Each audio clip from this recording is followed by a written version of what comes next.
right, guys. Welcome to another episode of Nappy Fusion. It's myself, Black C, and my brother Jamil. Yo, man, Charlie. It's been a while, What's man. up, man? Yeah, man, it's been a while. It's been a while. Been on break. Yeah, we took a little Yeah. break, but we are back. So, all Yep. right. So, I'm back. today we have I don't know if it's an interesting or sad news, but there was this news circulating about let's say about a month or a few weeks ago about this Ghanaian gentleman that went to well, basically he died in Brazil. I have an article here, about the story. I'm gonna share it on my screen so you guys can see it. So we will I'll read through the article real quick so we'll have an idea of what the story is about. Then Jamil and I will discuss, you know, this particular story. So basically, a 39-year-old Ghanaian migrant has died while being detained in Guarulhos International Airport in Sao Paulo, Brazil. The man passed away on August 13th after receiving medical care at the airport. The cause of death is yet to be disclosed. The migrant was among a group of inadmissible travelers held in a restricted area of the airport because they lacked the necessary documentation or visas to enter Brazil, according to the reports by Reuters. These individuals have been confined in an area with limited access to essential resources like food, water, and showers. Brazil's Public Defender's Office has criticized these conditions as serious human rights violations, pointing out the deteriorating health of those being held. The situation comes as Brazil's government prepares to enforce stricter entry regulations aimed at preventing migrants from using the country as a transit point to destinations like the US and Canada. Starting Monday, foreign travelers without a Brazilian visa must must either continue directly to their final destination or return to their home country. It is unclear whether these new rules will apply to the migrants currently detained at Guarulhos International Airport. There's a story, man. What do you think? Before that, let's go to the question of the day. I almost forgot Oh, about it. yeah. So the question of the day is African Union was formed in what year? The African Union was formed in what year? So think about it. We'll come back to it. You're sure, man. All right, to the story. Yeah. Do you think people should be denied healthcare? Like if let's say you're traveling and you lack the proper documentation, do you think you should be denied healthcare? Like if you are sick or you don't feel well or somebody passes out or something, should they be denied healthcare on the basis that they don't have the proper documentation? No, nah. That's that I feel is wrong. These days the airports have, like there are quite sophisticated airports around. I mean, the basic airports usually have hospitals, they have medical personnel on standby, right? If something like that happens, sometimes things happen even on airplanes, and then they need medical assistance, and then so when the plane lands, they quickly bring in the medical experts and then come, handle the situation. So I'm sure they always have these medics on standby, but then denying someone of um, medical assistance, especially because they lack or they don't have the necessary documentation, I think is wrong. If that is what happened, or should I say, if they were denied certain things, I heard food was part of the things they were denied. That's Well, I think if the article is they were allowed. Let me see. So these individuals have been confined to an area with limited access to essential resources. So, they had limited access to those resources like food, water, and showers. So they might have had access to some resource, but it was okay. limited, basically. Okay. But you see, so the article is a little vague because we don't know if he the person that is deceased now was denied medical assistance or didn't receive adequate medical assistance. Mm.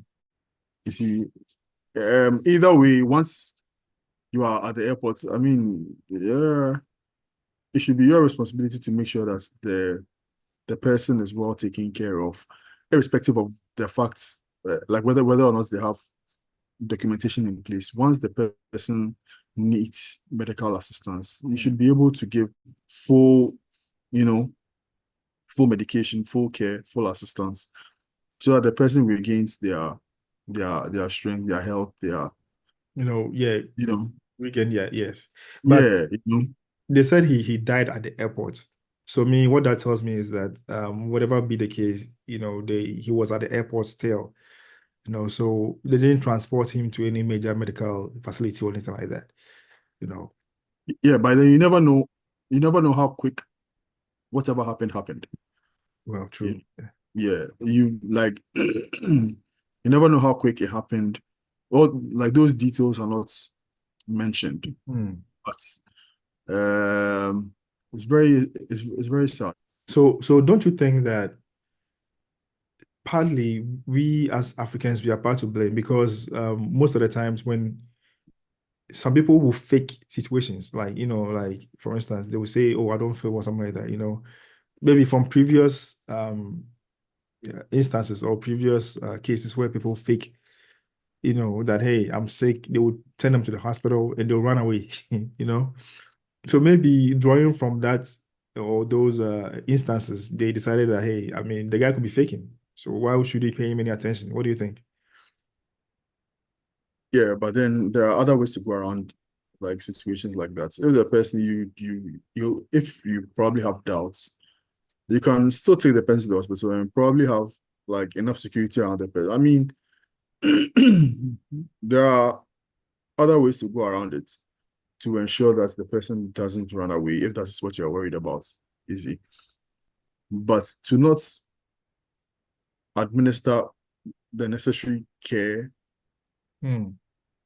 for the person to lose their lives, that is a little that's excessive. You don't if this had happened, if the person say should have probably been someone from you know Europe or something. This Like the this would be something, Americans, or yeah, yeah. yeah, this would be something very, very serious because You think the story would have been different, right?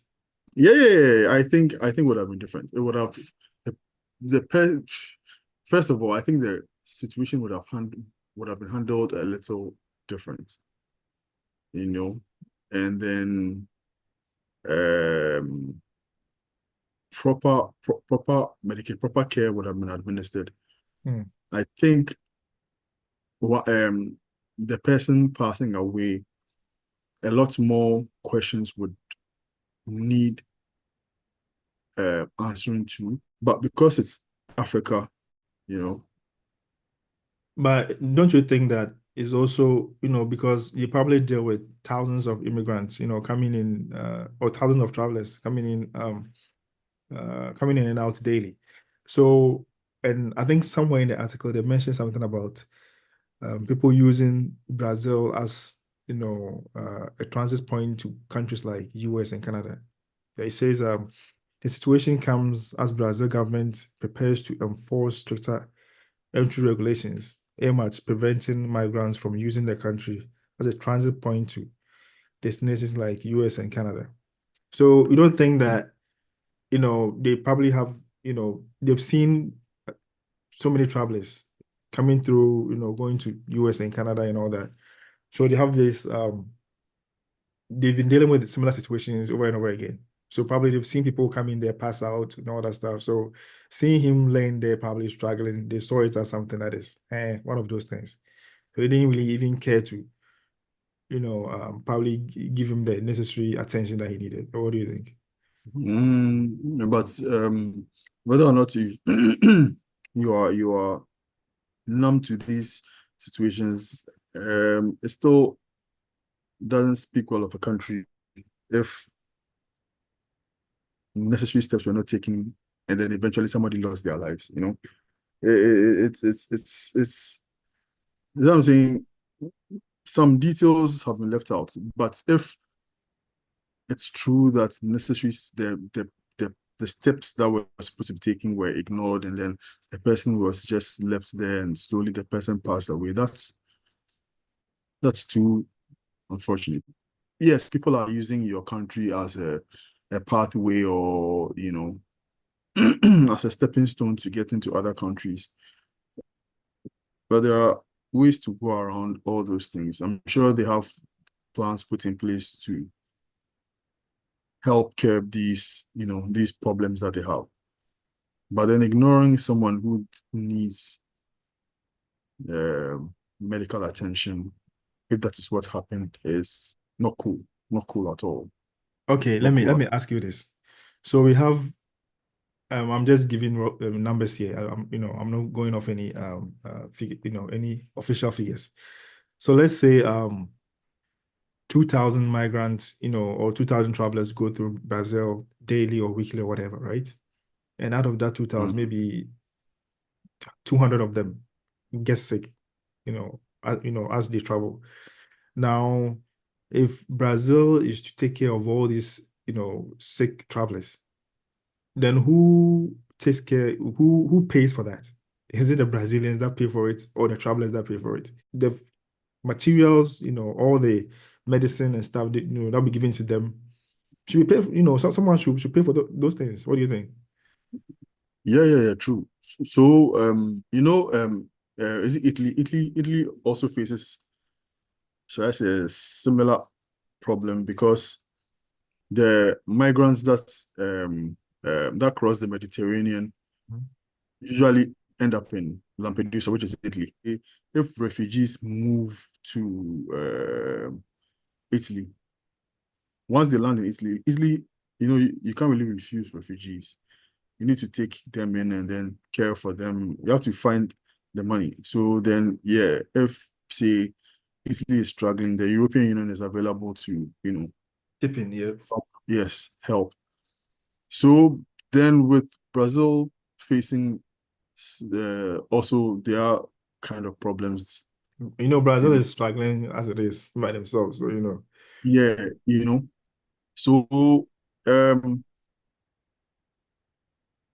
find a way to, I don't know, increase the visa fees for people coming from that country, or some, like, you need to yeah. you need to find a way around it. Yeah, because if so many people are coming from that particular country and are using your country as pathways, you have to, put some checks in place. So increase the visa fees. If somebody needs a visa, somebody's coming from West Africa. I mean, if you notice that people coming in from West Africa come in and then they use your country as, you know, as an entry point to Yeah. get to other countries. Yeah, you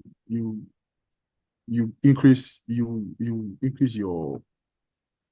your visa fees for people coming from, say, West Africa. But how do we know they haven't already done that? Yeah, they probably have. They probably have already done that. So not just visa fees, other scrutinies. So I mean, visa fees is one. There are other measures, you tighten other stuff, make sure whatever documentation they are presenting is up to par. Scrutinize other things before you let people in. If that is the problem, Okay. you should create more structures and then make sure that's you know that's Do it. you, do Yeah. you think countries should have travelers do extensive medical checks before they travel? And if so, do you think that, let's say, if they find out that you have this medical condition that potentially, could cause you to, die or whatever, in transit, do you think people like that should be refused visas? Like, let's say you go and do a medical check before your interview or whatever, and they find out that you have this condition that can, potentially cause you to pass out or whatever, in the course of traveling. Do you think people like that should be denied their visas for their own So safety and their own? No, no. I just think they probably just need a lot more assistance. You know, Then the question they, is, who pays for the assistance? Because you, the assistance is person traveling, will pay for all of these things if you have oh, certain okay, okay, conditions. all right. You know, yeah, I mean, you know that you're traveling to, say, you're traveling to Brazil. You have these conditions that, you know, that may harm you eventually. They need to make sure that you are okay. You have everything available on you. So you just let them know that, okay, you have this condition, I have this condition. I may need this medicine. I may need this medication. I probably have them on me, but just in case things go wrong, and the flight should have these medications available. You know, so you pay for all of these um necessities, and then you travel your travel. If things happen, something And goes also, south. they should make probably make a statement that if I die in transit, this and this should happen. What do you think? You can just sign something that's you probably need to sign some, what do you Legal call that thing? documents. Some waiver. That Some takes, waiver. Yep, you yep. know, yeah, that's lets the airline off the hook. That's, oh, if something happens to you, because I mean, I've made sure that everything is in place. Mm. The airline too also has anything, I mean, like everything in place. So then if something happens, they shouldn't hold the airline responsible. So I read somewhere that as soon as the guy died, the Brazilian authorities came for the body and went to bury the body in Brazil. Is that? Hey, Oh yes, they buried the body in Brazil. Yep. So are they supposed to contact the Ghana embassy yep. and look forward to? Yeah, they just came for the body and buried the body, So, then I heard the Ghanaian embassy reach out to them, or something like that. I don't have the details, but See, that that thing should have been a major problem. Should have been a major problem. You can't just up and bury somebody's a yep. country member like that. Uh-huh. If it was the other way around, they wouldn't take it lightly. You understand? Same thing. There's this friend of mine whose brother is in China. He's passed away, so was in China. He was doing his masters, and then he had a fight with his girlfriend who is Chinese, Hmm. and then the girl called the police on him. Police came for him, and the girl said, well, actually, when the police came for him, like she regretted her actions. Like it didn't she didn't need to, you know, go to that extent of calling the police, because it was just an argument and a misunderstanding that they had. The guy was in prison throughout the night.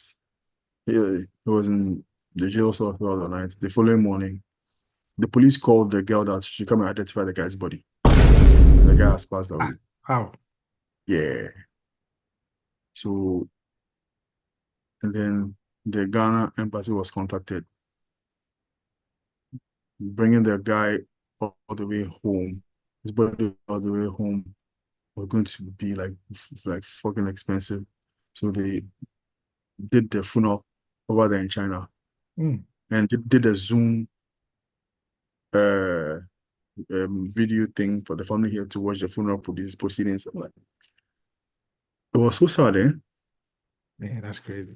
Yeah, it was like, it just didn't sit well with me for a very, very long time. This just didn't sit well for a very, very long time, These are things that, you know, so I keep saying, if the tables are turned and it was a Chinese guy that was that had passed away through similar uh circumstances, it would be a different story, you know, a different story. Yeah, I just feel our representatives don't,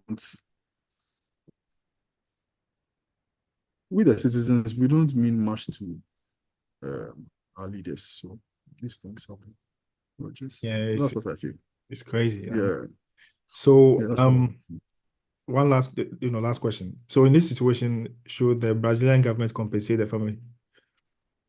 And if so, roughly how much do you think they should give to the family? The Brazilian government should compensate.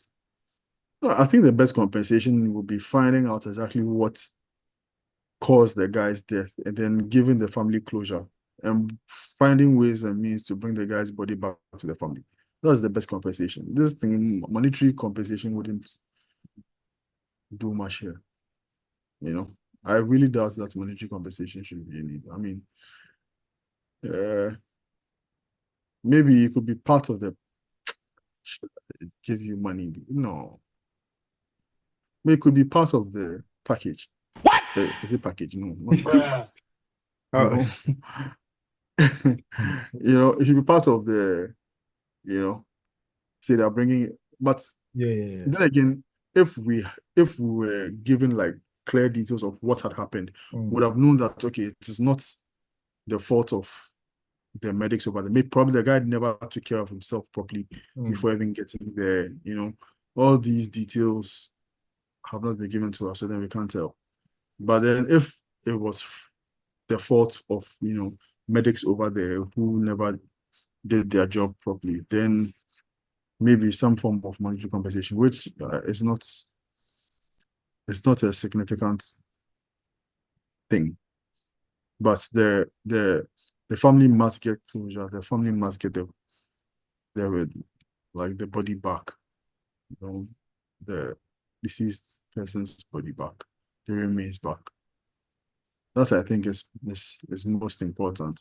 mm. Not All right. not That's military that's company. that sounds really good. Okay, so we've come to the end of this episode. This Come was on, come pretty on, come on. we had to jump on this story real quick because it was pretty interesting. Um, so back to the question of the day, Jamil. Yeah, Question of the day was or is question African Union was formed in what year? no possible answers. The Okay, okay, African 2002, one. Union. Second one is 2004. Third one is 1995. And the last one is 1968. 95, Nope, 2002. 2002. Yeah. Yeah. Yeah. It was OAU that was like way back, right? Yeah, yeah, yeah. Organization. Okay. Then they later switched it to AU, to Yes, African. yes. Yeah. Okay, so it was 2002. Mhm. Yeah. I just guessed. All right. So I Um, have this thing here. That is today in history. Today is 29th September, by the way. So 29th September 1935, in history, Emperor Haile Selassie of Ethiopia warns the League of Nations that he's going to mobilize his forces after threats of invasion by Italy. So mm. that is today in history. He was warning Italians not to No, he attempt wants the League of invading Nations that League of Nations. Okay, okay, okay. yeah, he's going to mobilize his forces after threats of invasion by Italy. By Italy. Oh, okay. Italy was trying to invade, and he was warning the League of Nations that Yeah, this is what Italy is trying to do, and then they're going to fight Italy. yeah, basically, yeah. But it's good that they never got To that point, yeah. colonized. Yeah. Yeah, it's awesome. That story is awesome. Yeah, All right, guys. It's we've come to the end of today's episode. Jamil, any program for today? yeah, yeah, yeah, yeah.